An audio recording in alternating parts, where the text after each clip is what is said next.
Assalamualaikum warahmatullahi wabarakatuh. Salam sejahtera buat kita semua, khususnya saudara-saudara saya yang kucintai dimanapun Anda berada. Eh, Kira-kira kurang dari setengah jam lagi kita semua akan meninggalkan eh, 2021 dan memasuki tahun 2022. Nah, di tahun 2021 ini yang akan kita tinggalkan, bagi saya pribadi sangat banyak cerita, justru cerita-cerita yang saya alami semua sangat positif. Banyak hal-hal yang di luar dugaan yang saya alami itu berkat karena rahmat dari Allah Subhanahu wa taala. Sebetulnya ini puncak 2021 bagi saya adalah puncak dari segala peristiwa yang 5 tahun terakhir saya alami. Sejak bagaimana saya berencana untuk meninggalkan Surabaya untuk pulang kampung ya. Nah, singkat cerita begini. Tahun 2015 itu saat anak saya Edi Suryanto menyelesaikan studinya di SMA dan melanjutkan kuliah, alhamdulillah diterima di sebuah perguruan tinggi negeri terkenal di Surabaya, Indonesia malah ya. Dan alhamdulillah beliau diterima di salah satu PTN terkenal, yaitu Unair. Syukurlah dia terima. Di situ saya berencana meninggal, apa ya istilahnya, mau pulkam gitu. Mau pulkam otomatis segala persiapan pulkam itu harus saya bereskan di Surabaya.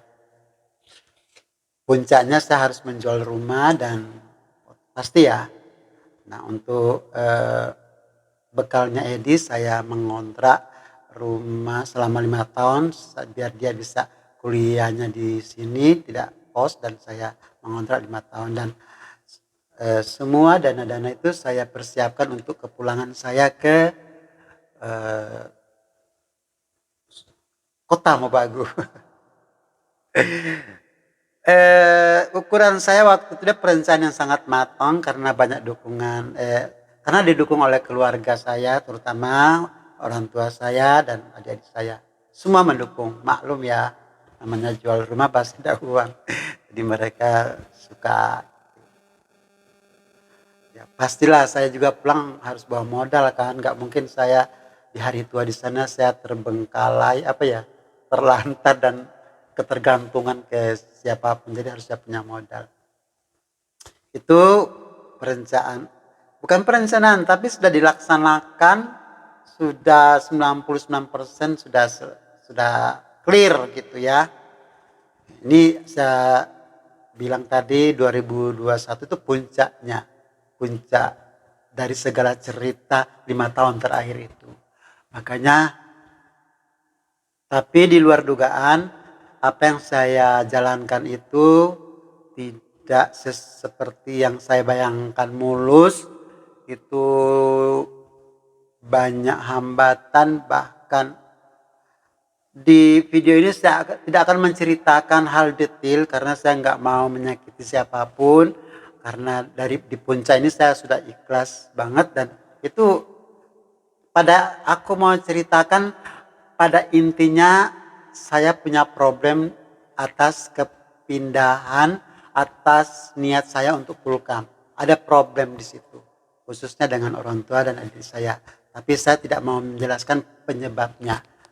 Ya, saya tidak menjelaskan, biarkan Allah Subhanahu wa taala yang mengerti, yang tahu segala-galanya. Saya tidak akan membuka di video ini, biarkan itu berlalu, tinggalkan kenangan, tinggalkan cerita. Dan di 2021 adalah puncaknya awal 2002. Saya ceritakan secara kronologis dari awal tahun 2021 sampai akhir tahun ini. Ya, cerita-cerita gitu. Jadi masuki awal 2021, tepatnya Januari, saya benar-benar di fase puncaknya kekecewaan, dalam kebingungan, dalam segala tekanan dan macam-macam yang membuat saya harus punya gesekan dengan orang-orang tercinta saya, dan saya mendapat nasihat yang sangat luar biasa dari guru-guru saya, ustadz saya, guru spiritual saya, orang-orang senior saya. Kata-kata yang bikin aku ikhlas, lega, dan mau menerima kenyataan adalah ini kalimatnya. Mama, adik-adik, kalau itu yang bikin mama dan adik-adik bahagia, silakan. Itu yang bikin aku lega sampai detik hari ini. Itu yang bikin aku happy, itu yang bikin aku ikhlas, bikin aku lepas beban selama 5 tahun terakhir. Itu kata-kata itu, saya ulang lagi ya. Ma, adik-adik, kalau itu yang bikin kalian bahagia, silahkan. Insya Allah dengan kata-kata itu, apa tanggung jawab, bukan apa tanggung jawab ya, apa beban, apa kesalahanku, apa ya prasangka, karena itu berawal dari prasangka, curiga, dugaan, atau pokoknya itulah, di situ aku lepas. Insya Allah benda-benda itu bikin mereka bahagia. Oke, udah, titik. Dan di situ aku tetap mendoakan mama saya, Rabbikfirli wali walidayya warhamhuma kabayani saghira. Buat mama tercinta, semoga mama tetap sehat, diampuni dosanya, tetap bahagia ya. Udah, saya sudah tidak memikirkan apa-apa. Di awal tahun 2021 itu saya sudah nol. Jadi seakan-akan tidak ada problem. Semua saya serahkan kepada Allah Subhanahu wa taala, ikhlas. Itu aja ya. Dan pertama, cerita di 2021 yang saya alami di awal tahun.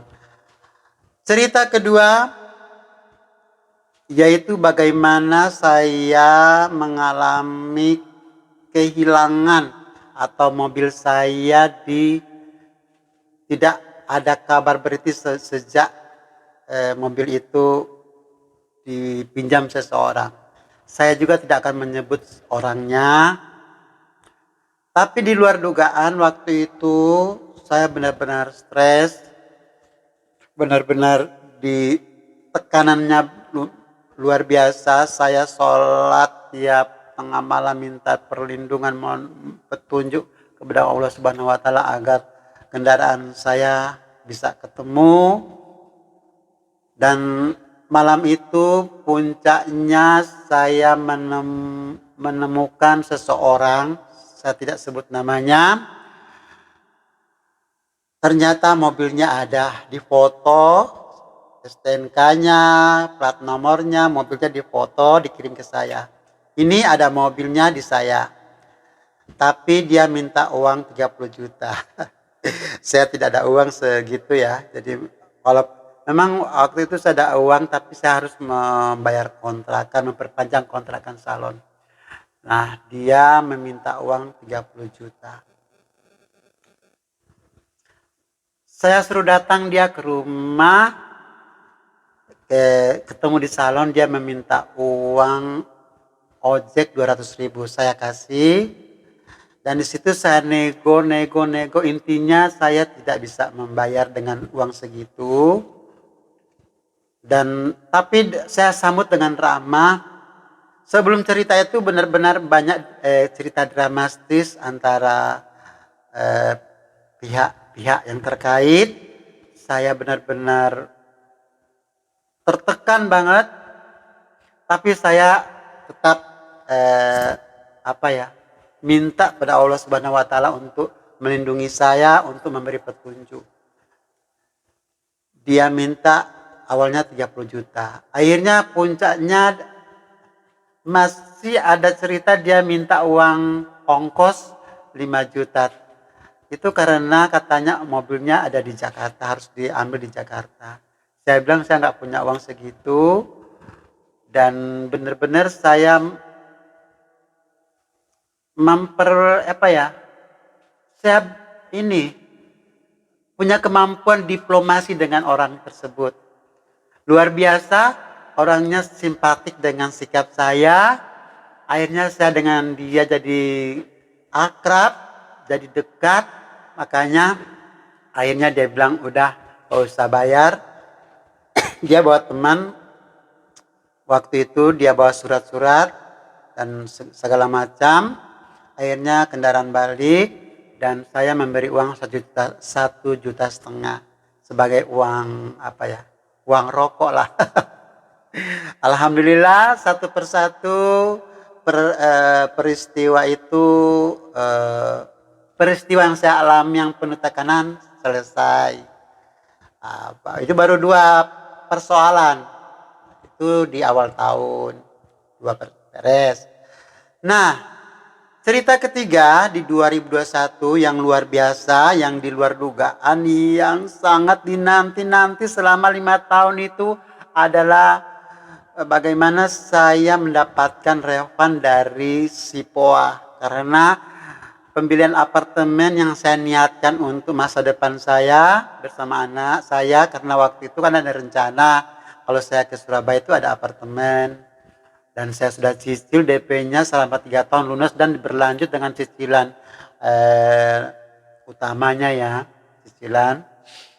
Saya sudah mengeluarkan dana sekian selama 3 tahun, tapi ternyata apartemen tidak dibangun. Korbannya banyak, dengar-dengar 7.000 di seluruh Indonesia, di 3 lokasi, Jakarta, Surabaya, dan Bali. Dan saya termasuk di salah satu kelompok yang benar-benar luar biasa. Tekanannya juga banyak konflik, banyak pecah. Aduh, luar biasa banget.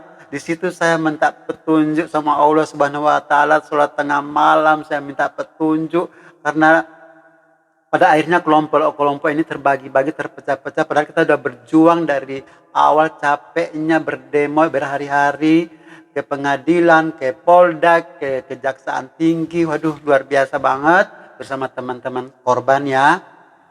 Dan pada akhirnya saya menunjuk pengacara Pak Buhin SHMH. Pengacara ada 104 orang itu yang kita mendatangani.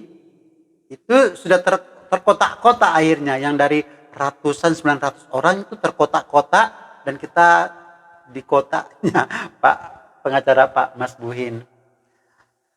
Luar biasanya itu terjadi 2019 nggak salah ya, di akhir-akhir ya, nggak salah di pertengahan 2019 kita menunjuk dia sebagai pengacara untuk menegosiasikan bagaimana refund itu bisa kita terima.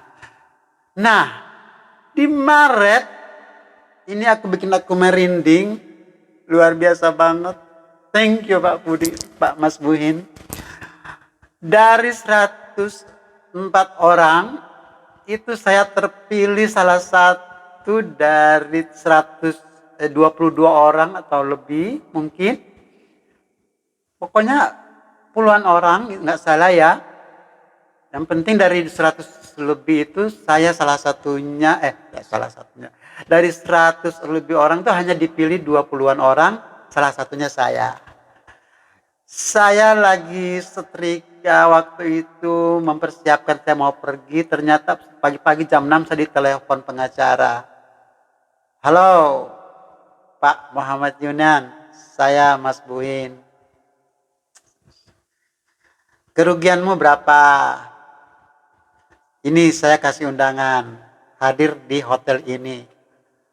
Ya Allah, luar biasa, ternyata saya dikembalikan refund saya cek rekening saya di hotel itu, ternyata balik 100% tanpa potongan. Itu aku menangis haru saya berangkat bersama anak saya di hotel tersebut dan menerima Revan selama perjuangan. Dan sampai hari ini sisa yang belum terrevan itu masih ada menunggu ya. Insya Allah mereka akan juga seperti saya yang menerima Revan itu.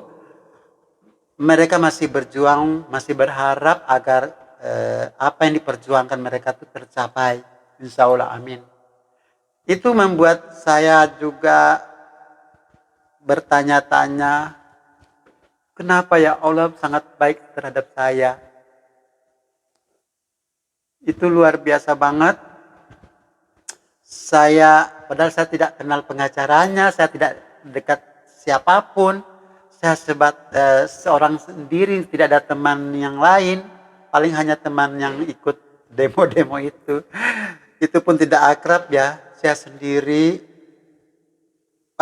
Pokoknya thank you buat Pak Mas Buhin, thank you banget, dan Allah Subhanahu wa Ta'ala yang telah memberi karunia-Nya dengan mendapatkan share Revan itu, dan akhirnya uang-uang dari apartemen itu balik. Clear di cerita yang ketiga ini, beres. Nah, ada cerita ini, cerita keempat. Ini ini kebahagiaan yang luar biasa bagi saya karena anak saya mendapatkan jodoh yang sesuai pilihannya dan sesuai kriteria saya, sesuai dengan kriteria anak saya. Luar biasa. Thank you Anita Rahmawati. Saya tanggal 6 bulan 6 2021 mendapatkan anak perempuan bernama Anita yang sah menjadi istri dari anak saya Edi Suryanto Salahuddin Mamonto. Ini kebahagiaan yang luar biasa bagi saya karena alhamdulillah saya dari kecil, dia sekolah di sekolah negeri, perguruan tinggi negeri, dan bekerja di salah satu bank BUMN yang terkenal di Surabaya. Dan akhirnya saya mengantarkan dia menikah dengan gadis pilihannya, teman masa SMA-nya. Itu luar biasa banget. Kebahagiaan yang tersendiri bagi saya. Semoga sakinah mawaddah warahmah. Amin amin warabbal alamin. Itu kebahagiaan yang tak terkira juga. Thank you Edi, Anita. Semoga apalagi sekarang sudah mengandung bulan keempat, insya Allah tahun berapa bulan lagi akan mendapatkan momongan dan saya akan mendapatkan cucu pertama saya. Amin amin wa rabbal alamin. Dan cerita terakhir di penghujung 2021, yaitu tepatnya tanggal 28 Oktober saya berangkat ke Tempirai, mampir ke Jakarta, dan saya hampir 25 hari atau 20 lebih selama bulan November 2021 saya menghabiskan waktu di Tempirai, Palembang, bolak-balik. Di sini saya seakan-akan bukan ke rumah orang, bukan ke kampung orang, tapi seakan-akan saya pulkam ke kampung sendiri. Warga Tempirai luar biasa. Saya datang menemui anak saya ketiga, Abri, yang alhamdulillah bisa sarjana tepatnya tanggal 16 Oktober di wisuda di salah satu perguruan swasta di Tangerang, dan sekarang sudah mendapat gelar sarjana manajemen. Alhamdulillah, itu kebahagiaan tersendiri. Itu cerita keempat. Lanjut ke cerita kelima, yaitu saya datang refreshing di kota Palembang dan Tempirai.